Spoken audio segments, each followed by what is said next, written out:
दोस्तों, मैं आज फिर आई हूँ आपके लिए एक और नई मूवी लेकर। आज की मूवी की कहानी है ट्रू स्टोरी की। ये कहानी एक ऐसे इंसान की जिसके ऊपर अपनी ही फैमिली का कत्ल करने का इल्ज़ाम होता है। मैं उम्मीद करती हूँ ये आपको मूवी ज़रूर पसंद आएगी। कहानी की शुरुआत होती है एक चर्च से, जहाँ पर एक आदमी को दिखाया जाता है जिस पर अपनी बीवी और अपने बच्चों के कत्ल का इल्ज़ाम होता है। पुलिस उसको वहीं पर पकड़ लेती है, लेकिन पुलिस को ये अपना असली नाम नहीं बताता है। ये अपना नाम इसको माइकल बताता है। माइकल असल में एक रिपोर्टर है जो एक न्यूज़ कंपनी के लिए काम करता है, और आज उसने अपना एक नया आर्टिकल लिखा है जो पब्लिश होता है। जिसके बाद उसका बॉस उसे अपने केबिन में बुलाता है और उसे बोलता है कि जो आर्टिकल तुमने आज लिखा है वो बिल्कुल फिक्शन है, जो कि गलत बात है, क्योंकि तुम चाहते हो कि तुम्हारा आर्टिकल सब पढ़ें, इसलिए तुमने इसे काल्पनिक तरीके से लिखा है, जिसे तुमने जर्नलिज्म के बेसिक रूल्स को तोड़ा है। जिसके बाद उसका बॉस उसे जॉब से निकाल देता है। इसके बाद माइकल बहुत ज़्यादा परेशान हो जाता है, क्योंकि उसके पास अब कोई जॉब नहीं होती है। वो अब बेरोजगार हो गया होता है। जिसके बाद वो वापस अपने घर आता है, जहाँ पर उसकी बीवी होती है, जहाँ वो अब चाहता है कि वो किसी भी तरह से दोबारा कोई रिपोर्टर की जॉब हासिल कर ले। लेकिन उसे कहीं भी कोई जॉब नहीं मिल रही होती, क्योंकि उसे एक बड़ी न्यूज़ कंपनी से निकाला गया था। इसके बाद माइकल को अगले 2 साल तक कहीं भी जॉब नहीं मिलती है। जिसके बाद 2 साल बाद उसे एक आदमी का कॉल आता है जो उसे अपने पास मिलने को बुलाता है, जो उसे उसी खूनी आदमी की कहानी बताता है। जिसके बाद वो बोलता है कि जब पुलिस वालों ने उसे पकड़ा था तो उसने अपना नाम तुम्हारा नाम बताया था। साथ ही उसने पुलिस को ये भी बोला था कि वो भी उसी कंपनी में जॉब करता है जिसमें तुम काम करते थे। इसलिए वो उससे इस बारे में सवाल पूछना चाहता है, लेकिन उसे तो कुछ भी पता ही नहीं होगा। इसलिए वो तय करता है कि वो इसी मर्डर मिस्ट्री पर एक कहानी लिखेगा, जिस पर वो अच्छे से रिसर्च करेगा और फिर उसके बाद उसे पब्लिश करेगा, ताकि उसकी जो इमेज ख़राब हुई है वो अच्छी हो जाए। इसलिए सबसे पहले वो उस खूनी को एक खत लिखता है, जिसमें वो बोलता है कि वो उससे मिलना चाहता है। इस पर सामने से वो खूनी भी उससे मिलने के लिए तैयार हो जाता है। जिसके बाद माइकल उस खूनी से मिलने जेल जाता है। वो वहाँ जाकर उससे मिलता है और सबसे पहले उससे सवाल करता है कि आखिर तुमने मेरा नाम क्यों यूज़ किया। जिस पर वो खूनी उसे बोलता है कि मैं तुम्हारे आर्टिकल बहुत पसंद करता हूँ, और इसलिए जब पुलिस ने मेरा नाम पूछा तो उन्हें मैंने तुम्हारा नाम बता दिया। इसके बाद माइकल उससे बोलता है कि अच्छा, मैं तुम्हारी पूरी कहानी जानना चाहता हूँ।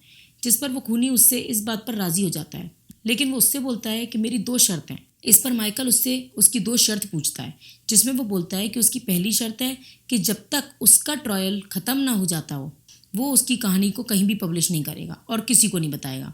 और दूसरी शर्त है कि उसे उसकी तरह वो लिखना सिखाएगा, क्योंकि खूनी माइकल के आर्टिकल्स का दीवाना होता है। जिसके बाद वो उसकी दोनों शर्तें मान जाता है। जिसके बाद वो दोनों आपस में कई बार मिलते हैं, जिसमें माइकल उससे बहुत कुछ पूछने की ट्राई करता है, लेकिन खूनी हमेशा उसे अपनी सारी बातें तो बताता है, मगर उसे अपने जुर्म के बारे में कुछ नहीं बताता। ऐसे ही दोनों कई बार मिलते हैं। ऐसे ही मिलते मिलते दोनों को कई महीने बीत जाते हैं, और खूनी कई बार माइकल को उसके घर के पते पर कई खत भेजता है, जिसमें वो उसे अपने बारे में बताता है। ऐसे ही एक बार तो वो उसे 80 पेज की नोटबुक लिख देता है, जिसमें उसने अपनी ज़िंदगी की हर उस गलती के बारे में लिखा होता है जो उसने उस नोटबुक में की है। इस बुक का नाम है रॉन्ग टर्न, जिसमें वो देखता है कि दोनों की हैंडराइटिंग और लिखने का वे काफ़ी सेम होता है। जिस तरह से माइकल अपने लिए स्केच बनाता था, वैसे ही उस खूनी ने भी अपनी नोटबुक में स्केच बनाए हुए हैं। इससे माइकल उससे काफ़ी इम्प्रेस हो जाता है। जिसके बाद वो उससे जेल में मिलने फिर जाता है। ऐसे ही अब कई महीने बीत जाते हैं। जिसके बाद एक दिन माइकल उससे मिलता है और उसको बोलता है कि मैं तुम्हारे ऊपर कोई आर्टिकल नहीं, किताब लिखना चाहता हूँ, क्योंकि तुम्हारी कहानी किसी आर्टिकल लायक नहीं बल्कि एक बुक के लायक है। मैं तुम्हारे ऊपर एक बुक लिखूंगा, लेकिन तुम्हें मुझे उसके बारे में सब कुछ सच बताना पड़ेगा। जिस पर माइकल उससे पूछता है कि अब सच सच बताओ कि तुमने अपनी बीवी और अपने तीनों बच्चों को मारा था। इस पर खूनी साफ साफ इनकार कर देता है। वो उससे बोलता है कि ये सब झूठ है, उसने किसी को नहीं मारा। इसके बाद अगले दिन उसको कोर्ट में पेश होना पड़ता है, जहाँ जज भी उसके सामने सेम सवाल पूछता है। इस पर वो वहाँ बोलता है कि वो बस अपनी बीवी और एक बच्चे की मौत का जिम्मेदार है, बाकी उसने किसी को नहीं मारा। इसके बाद जब ये बात माइकल को पता चलती है तो वो उससे बहुत गुस्सा हो जाता है, क्योंकि उसने उसे झूठ बोला था कि उसने किसी को नहीं मारा। इसके बाद वो खूनी उससे बोलता है कि मैं यहाँ पर किसी को बचाने की कोशिश कर रहा हूँ, जिसका नाम मैं तुम्हें अभी नहीं बता सकता। यह सुनकर माइकल और कंफ्यूज हो जाता है और उसे समझ नहीं आता कि हो क्या रहा है। जिसके बाद वो वहाँ से चला जाता है। जेल से बाहर निकलते हुए उसे एक पुलिस ऑफिसर मिलता है जिसने खूनी को पकड़ा था। वो उससे बात करने के लिए उसे एक जगह ले जाता है, जहाँ वो उससे बोलता है कि खूनी उसके दिमाग के साथ खेल रहा है। उसने ही अपनी बीवी और तीनों बच्चों को मारा है, लेकिन अपने आप को बचाने के लिए वो बस अपनी बीवी और एक बच्चे का जुर्म कबूल कर रहा है। ताकि इन्वेस्टिगेशन चलती रहे और उसका जुर्म कभी साबित ना हो पाए। इसलिए वो माइकल से बोलता है कि तुम कोर्ट में उसके खिलाफ गवाही क्यों नहीं दे देते, तुम कोर्ट में वो सब बता दो जो जो उसने तुम्हें बताया है। लेकिन वहाँ माइकल उसे मना कर देता है। वो पुलिस वाले से बोलता है कि उसने खूनी से वादा किया है कि वो उसके ट्रायल खत्म होने तक किसी को उसकी कहानी नहीं बताएगा।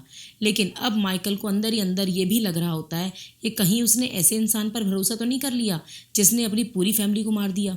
वहीं अब दोबारा उस खूनी को कोर्ट में दिखाया जाता है, जहाँ पर जज उससे दोबारा सच पूछता है।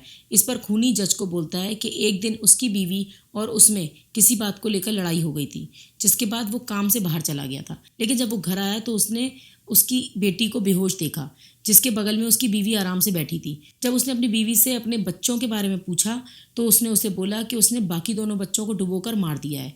इससे खूनी उस टाइम पर बहुत टूट जाता है, इसलिए उसने उसी टाइम पर अपनी बीवी को जान से मार दिया। जिसके बाद उसे पता चला कि उसकी छोटी बेटी जो बेहोश थी वो अभी जिंदा है, लेकिन अब क्योंकि उसका पूरा परिवार तबाह हो गया था, इसलिए उसे लगा कि ये छोटी बच्ची भी अब दुनिया में किसके सहारे जिएगी, इसलिए उसने अपनी छोटी बच्ची को भी मार दिया। यह सुनकर कोर्ट में सब हैरान हो जाते हैं। जज को भी उसकी बात पर यकीन नहीं होता है, इसलिए जज उसे मौत की सज़ा सुना देते हैं। जिसके बाद खूनी अपनी जगह से पीछे मुड़कर माइकल को स्माइल देता है, जिससे माइकल को अब सब सच समझ आ जाता है। माइकल को अब पता लग जाता है कि उसने उसको बेवकूफ़ बनाया था। इसके बाद माइकल अगले दिन गुस्से में उसके पास फिर मिलने जाता है, जहाँ माइकल उससे बोलता है कि तुमने मुझसे झूठ क्यों बोला था, तुमने मुझे बोला था कि तुमने किसी को नहीं मारा। यहाँ पर फिर से खूनी उससे झूठ बोलता है। वो उससे बोलता है कि जब मैं उस दिन घर गया था तो मैंने देखा कि मेरी बीवी मेरी बच्ची को जान से मार रही थी। इसके बाद मुझे कुछ याद नहीं। जिस पर इस बार माइकल उसकी बात पर कोई भरोसा नहीं करता। वो उसे बोलता है कि तुमने ही अपनी पूरी फैमिली को मारा है और अब तुम झूठ बोल रहे हो। इस पर खूनी उसे बोलता है कि हम दोनों काफ़ी एक जैसे हैं, तुम भी तो अपनी किताब पूरी करने के लिए मुझ जैसे खूनी से मिलने आते हो क्योंकि तुम अपनी जॉब बचाना चाहते हो, वैसे ही मैं अपनी जान बचाने के लिए कुछ झूठ बोल रहा हूँ। ये सुनकर माइकल थोड़ा चुप हो जाता है, क्योंकि खूनी ने जो बोला था वो काफ़ी हद तक सच था। इसके बाद वहाँ से माइकल उठकर चला जाता है।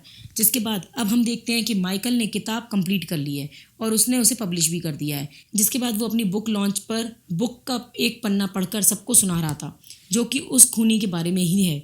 तभी उसे सामने वो खूनी दिखता है, जो कि बस उसका भ्रम होता है। इसके बाद मूवी में हमें पता चलता है कि उस ट्रायल के 1 साल बाद उस खूनी ने अपनी पूरी फैमिली को मारने का जुर्म कबूल कर लिया था। वहीं माइकल अब एक फेमस राइटर बन गया है। साथ ही हमें ये भी पता चलता है कि जब खूनी जेल में था तो उसने कई आर्टिकल लिखे थे, जो बहुत बड़ी बड़ी न्यूज़ कंपनी ने छापे भी थे। इसके बाद मूवी की कहानी यहीं ख़त्म हो जाती है।